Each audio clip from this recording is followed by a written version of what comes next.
To show that a set of n elements has 2 power n subsets, we can use a combinatorial argument and the concept of binary choices.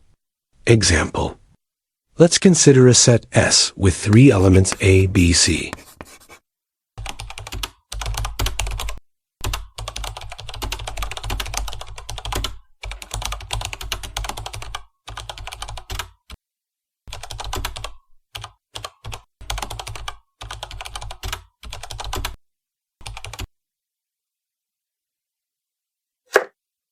The empty set, nothing.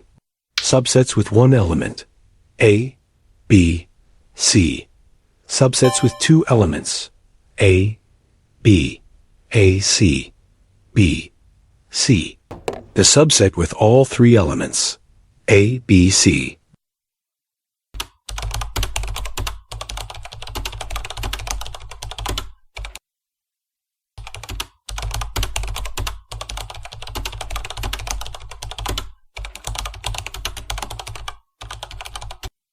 Counting these, we have 1 empty set, 3 subsets with 1 element, 3 subsets with 2 elements, 1 subset with 3 elements.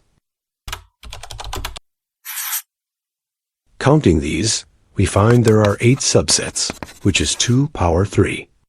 Thus, we have shown that a set of n elements has 2 power subsets. Thank you for watching. Like, share and subscribe.